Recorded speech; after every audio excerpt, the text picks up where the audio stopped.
passa à professora Raquel Crete. Obrigada, Marta. Muito obrigada aos colegas.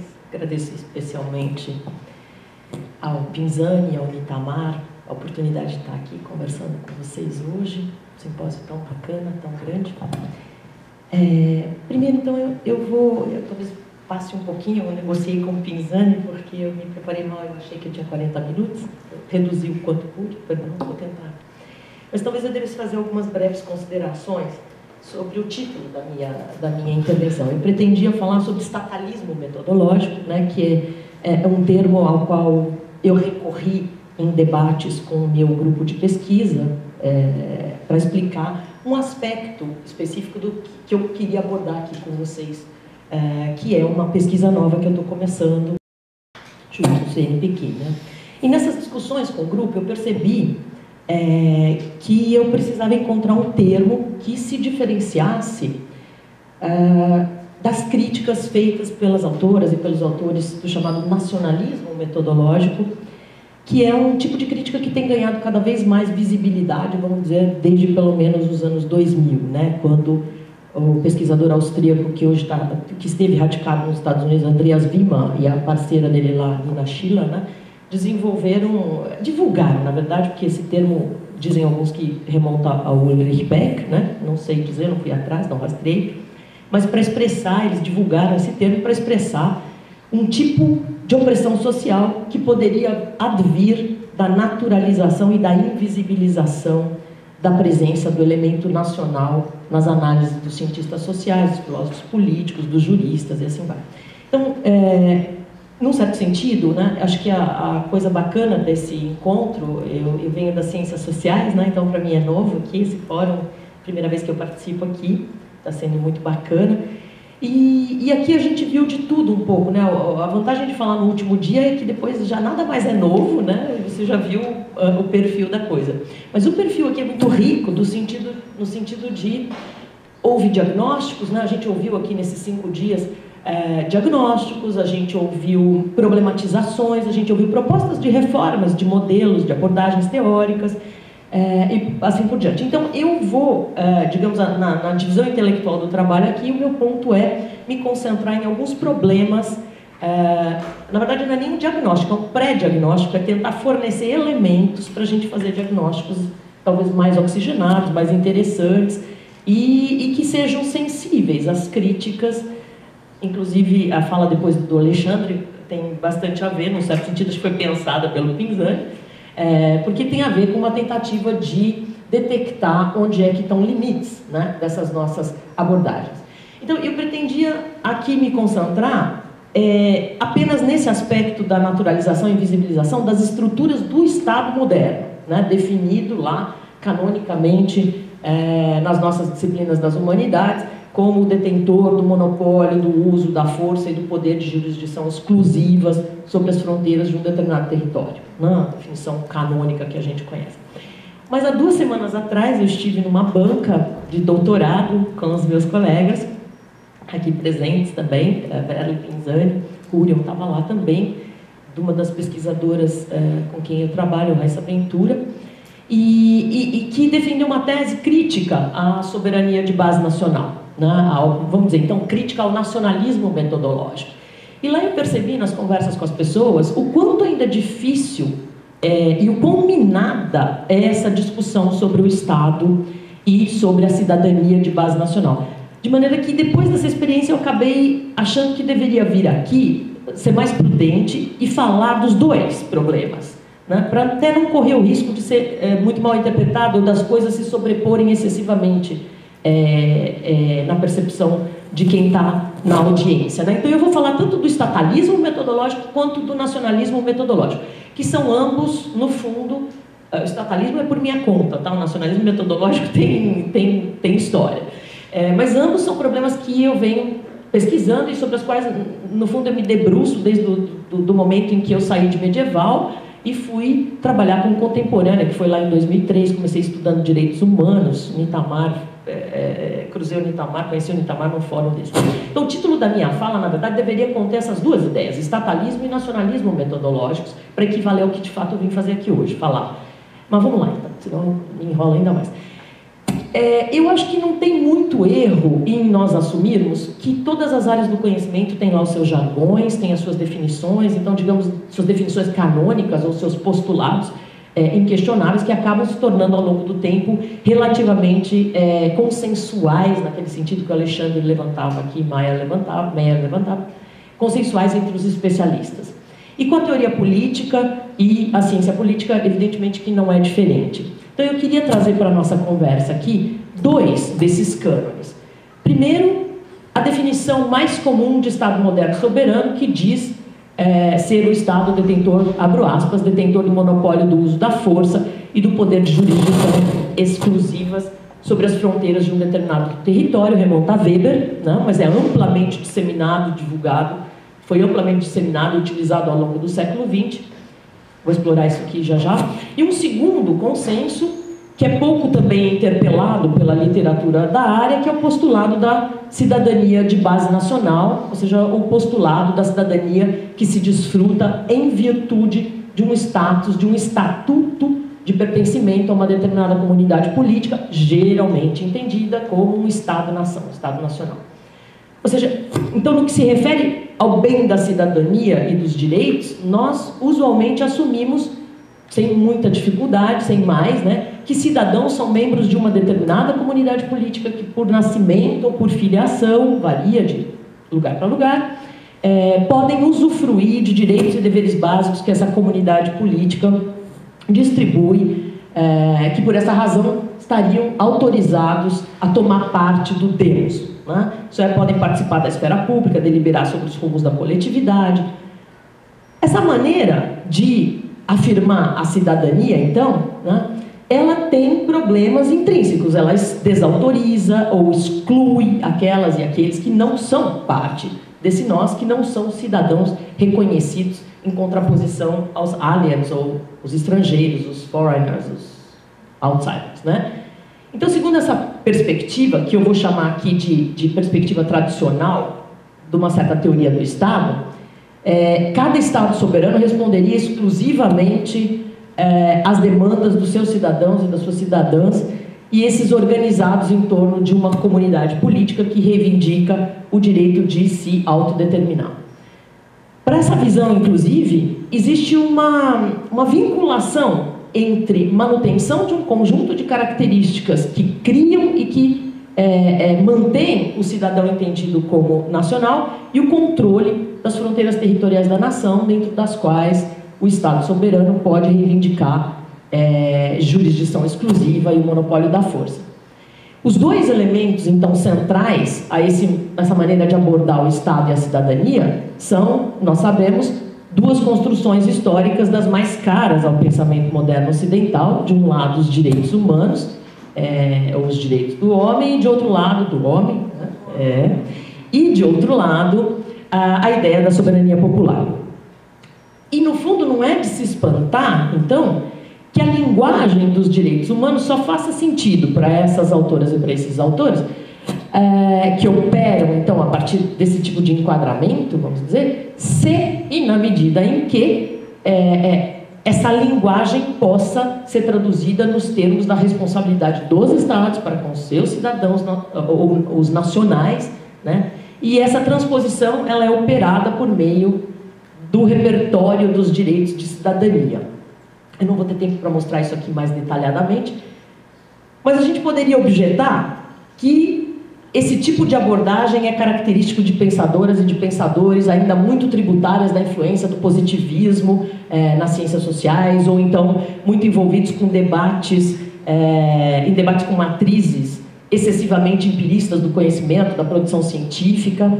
E eu vim aqui num fórum de filósofos falar, né? Então, alguém poderia objetar algo por aí. Mas será que essa abordagem é coisa de fato do passado, né? Então, se a gente volta a nossa atenção para o exemplo das teóricas e dos teóricos contemporâneos da justiça, e que tem corpos político-filosóficos, vamos dizer assim, declaradamente normativos, então preocupados com questões de justiça, de opressão, etc., o cenário muda radicalmente?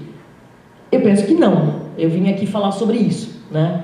Mesmo se a gente pega pensadoras e pensadores mais sensíveis às demandas da justiça, a problemática dos direitos humanos e dos direitos de cidadania, ela costumeiramente não é abordada fora daquela moldura do que eu estou chamando aqui, agora nesse momento, de nacionalismo metodológico. Né? O que exatamente quer dizer essa expressão? Para a gente não ficar falando tanto no vazio, eu vou dar a definição cunhada nos anos 90 pelo... cunhada não, mas popularizada pelo Vima e pela Sheila, que diz o seguinte, abre aspas, podia ter colocado na transparência. Chamamos de nacionalismo metodológico a asserção de que a nação, Estado, sociedade, é a forma social e política natural do mundo moderno. As agendas predominantes e as estruturas epistêmicas das ciências sociais têm sido intimamente ligados a e moldados pela experiência da formação moderna do Estado-nação. Sua superação, ou ao menos seu questionamento, depende de desenvolvermos a perspectiva de um observador de segunda ordem, no dizer de Niklas Luhmann, a partir da qual possamos observar duas coisas. Tanto os cientistas sociais que observam o mundo social, quanto os efeitos que isso tem sobre o mundo, e, ao mesmo tempo, as forças do mundo, como as forças do mundo social moldam as perspectivas dos cientistas sociais. Fecha aspas, na página 302. Bom, veja então, rapidamente, como essa moldura, esse enquadramento se replica na teoria política que se tem feito hoje. Os exemplos aos quais nós poderíamos talvez recorrer são muitos. Eu vou trazer aqui 3 deles rapidamente, em diferentes filiações teóricas, de diferentes matrizes, né? Rawls, Walzer e Habermas. Uma coisa mais liberalismo igualitário, com uma abordagem comunitária no Habermas, teoria crítica. Para mostrar quanto o campo da teoria política está comprometido com essa moldura, né? E um dos exemplos, talvez mais facilmente detectáveis dessa naturalização do Estado, da comunidade política, mas também da cidadania de base nacional, pode ser encontrado nas formulações rawlsianas a respeito dos direitos e do pertencimento, né? No Rawls, tanto a definição de Estado quanto a cidadania de base nacional, elas estão pressupostas, né? Elas estão dadas, são assumidas.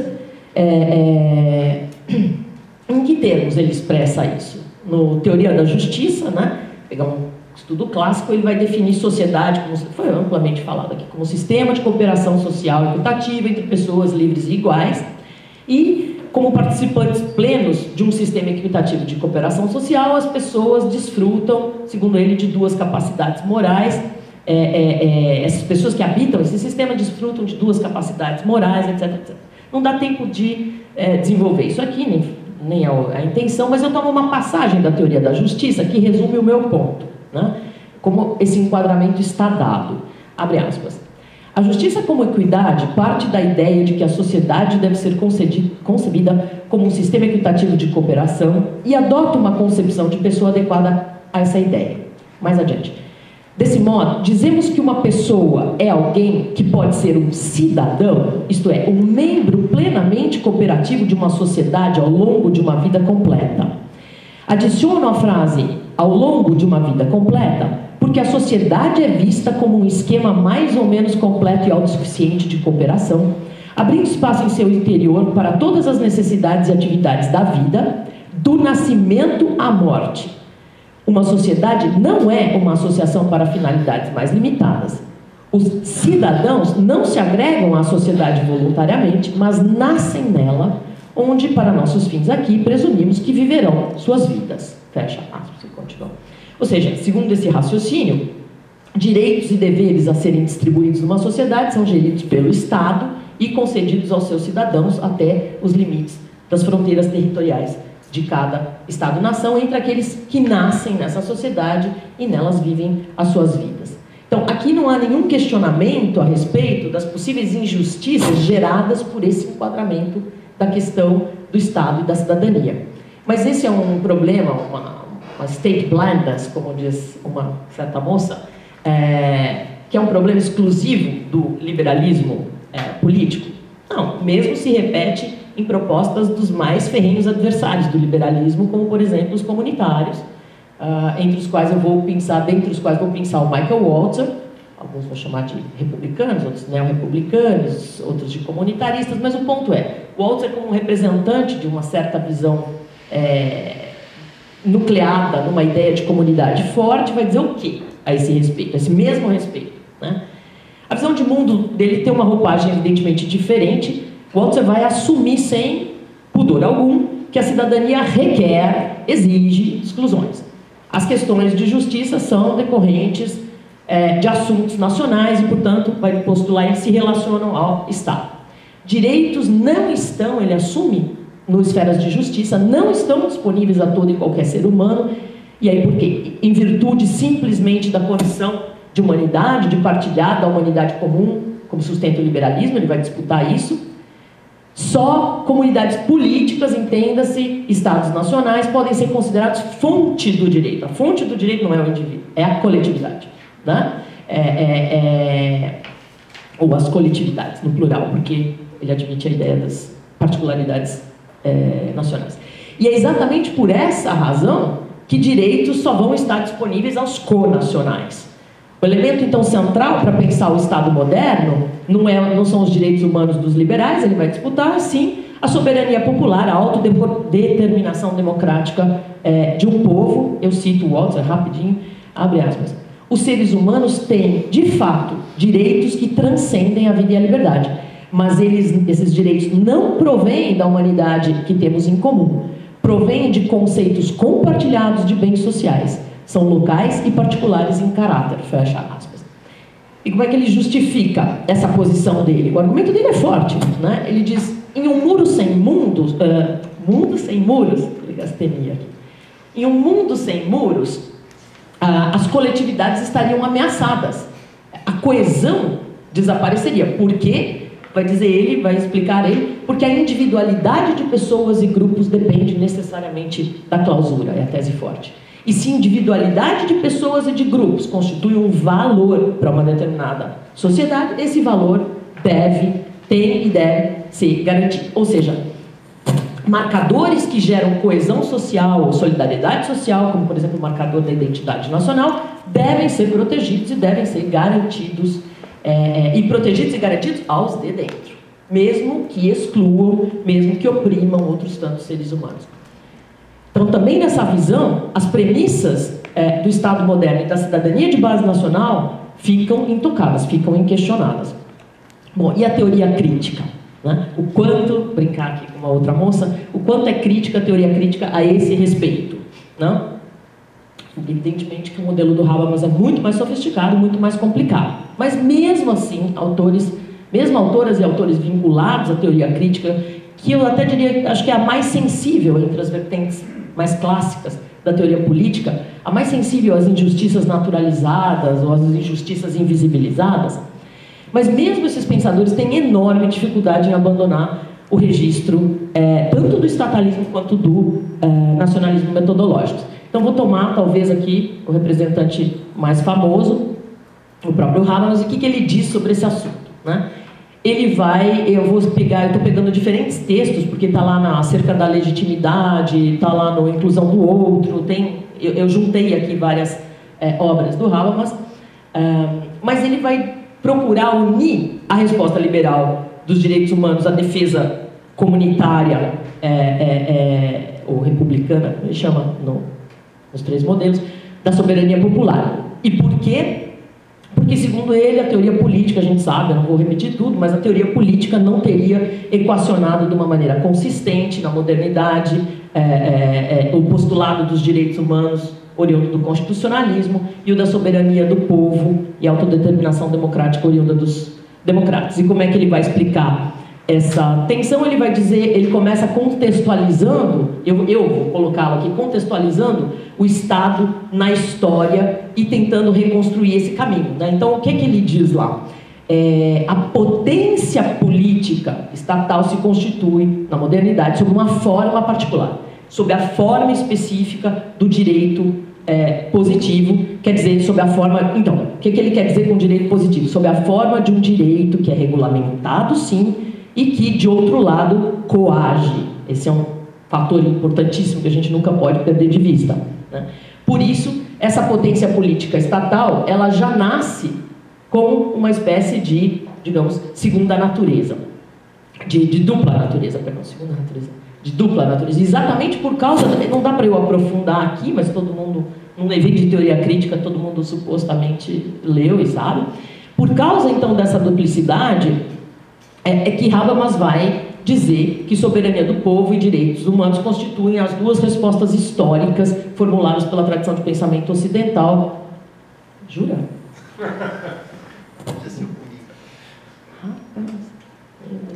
Bom, então nós conhecemos essa... Eu vou pular, porque nem cheguei ainda ao meu ponto. Nossa, mas na minha casa, no meu treininho deu diferente, mas enfim, que dó. Me equivoquei completamente aqui. Eu queria ainda discutir o argumento habermasiano de como é que o direito positivado se legitima de duas maneiras, enfim, isso é importante para a gente entender o esquema, a armação, que vai desembocar lá então na junção dessas duas ideias, Estado democrático com o Estado de direito, né? Mas novamente o meu ponto aqui é que nessa moldura habermasiana, Estados nacionais continuam sendo definidos como detentores do monopólio da força, da violência e da justiça, e são eles que no modelo habermasiano fazem valer, distribuem e fazem valer direitos. Então, num certo sentido, a moldura do Estado, e agora do Estado, e eu não vou assumir o nacional, né? A moldura estatal permanece como o enquadramento, vamos dizer assim, mais básico para a questão da cidadania, e permanece até certo ponto relativamente inquestionado.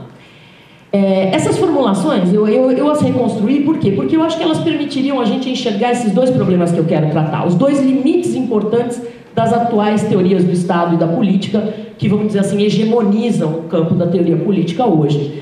Primeiro, o limite da relação entre Estado e monopólio da violência e da produção da justiça, e o segundo limite, os limites da relação entre cidadania de base nacional e a linguagem da exclusão, né? A linguagem do nós, que se compreende como titular do direito a reivindicar direitos, em oposição a outros estrangeiros que estão, de maneira geral, excluídos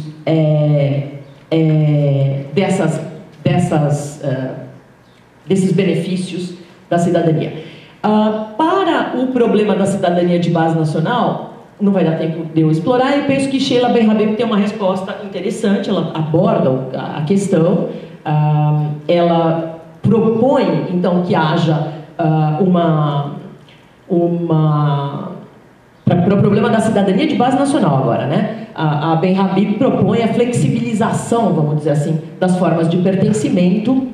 Ela tem um diagnóstico de que as fronteiras estariam sendo flexibilizadas, que a soberania de base nacional estaria sendo, no mundo globalizado, ela acompanha o Held aqui, depois do 11 de setembro ela até se arrepende um pouco, mas enfim, que as fronteiras estariam sendo tensionadas e que é possível pensar attachments que não sejam de base nacional. Que é possível, ela está tentando desenvolver a ideia do patriotismo constitucional e a coisa habermasiana, a proposta de um cosmopolitismo à la Habermas, né?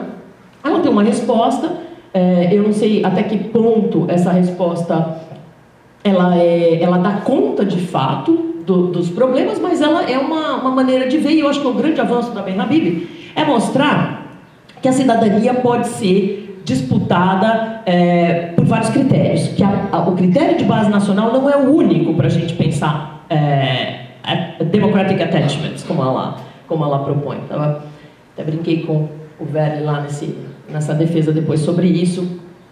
Você pode pensar outros critérios. Mas o meu ponto aqui, as pessoas recomendam a tese da Raíssa Ventura, um excelente estudo sobre isso. Eu vim aqui falar, né, e jogar a luz sobre o outro problema, a outra invisibilização e a outra naturalização, que é essa vinculada ao monopólio da força e à imposição da justiça e o que decorre da imposição desses comandos vinculantes. E como é que a gente pode avançar nesse sentido para pensar esse outro limite, né? o limite da definição canônica do Estado agora, não da cidadania de base nacional. A gente pode discutir depois, cidadania de base nacional se acopla ao Estado territorial da modernidade. Isso é um processo histórico, é uma coisa que a gente pode... Eu estou dando por suposto que a gente... Eu estou assumindo isso aqui, né? E como é que a gente pode avançar, então, no sentido de questionar essa outra moldura, né? O monopólio da força, exclusivo da força e da justiça sobre um determinado território. Eu vou recorrer, então, para abordar isso, a Butler. Eu vou passar 5 minutinhos. Desculpa, eu tinha falado antes por isso, mas fiz muito mal a conta.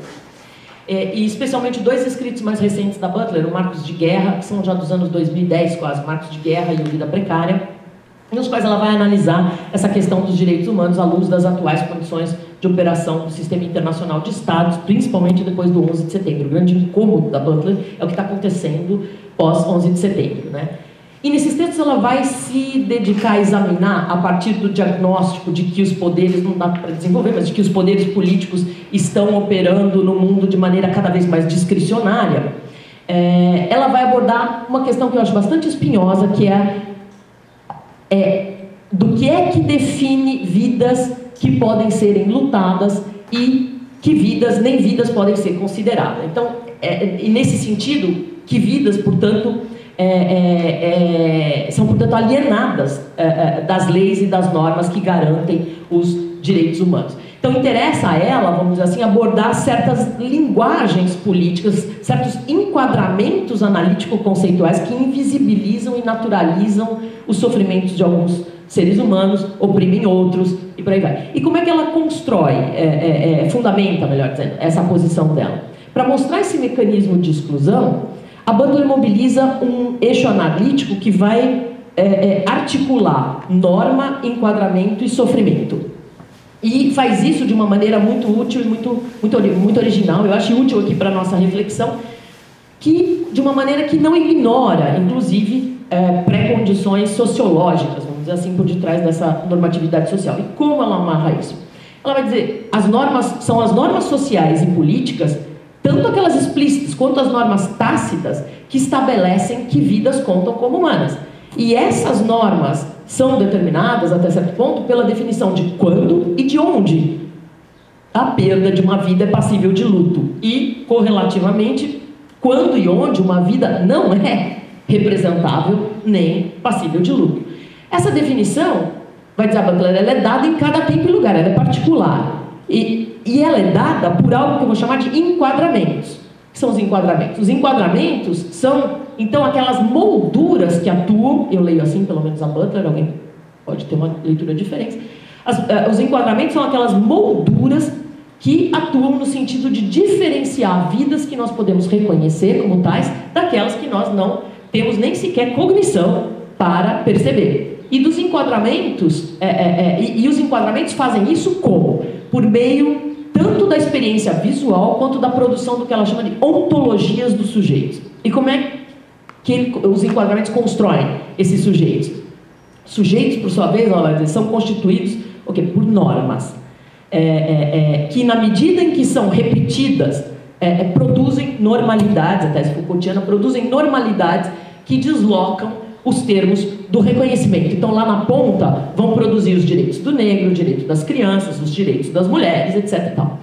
Essas condições normativas que fabricam o sujeito têm como resultado a produção de uma ontologia que é historicamente contingente, mas que, apesar disso, marca a nossa cognição de uma maneira tal que a nossa própria capacidade de discernir, que falava o Alexandre aqui, e nomear o ser do sujeito, de nomear então o que ele supostamente ou seria, né, é dependente de normas prévias que possibilitem esse reconhecimento. E esses esquemas normativos, ela vai dizer, são dinâmicos, evidentes, eles não são estáticos, não estão parados no tempo e no espaço. Por isso é que eles são interrompidos uns pelos outros. Esses esquemas normativos, eles emergem, eles desaparecem, a depender do quê? Das operações do poder em cada tempo e em cada lugar. E é isso que faz com que alguns sujeitos não sejam exatamente reconhecíveis como tais, que faz com que então haja algumas vidas que nunca são reconhecidas como vidas, E é isso que exige que certos sofrimentos sejam combatidos, ao passo que outros sofrimentos sequer são enxergados, vai dizer a Butler.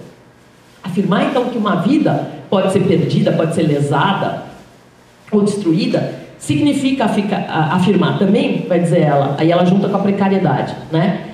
Afirmar a precariedade da existência, já que a manutenção da vida requer o reconhecimento de certas condições sociais, inclusive socioeconômicas, né? Mas essa condição de precariedade, então, ela vai dizer, é que revela o quão incontornável é a nossa experiência social. Quanto o que somos e o que aparece é dependente dos laços e da intersubjetividade, das relações intersubjetivas da vida. A vida de todos e cada um é permanentemente dependente desses laços sociais para a manutenção e para o reconhecimento dessas vidas.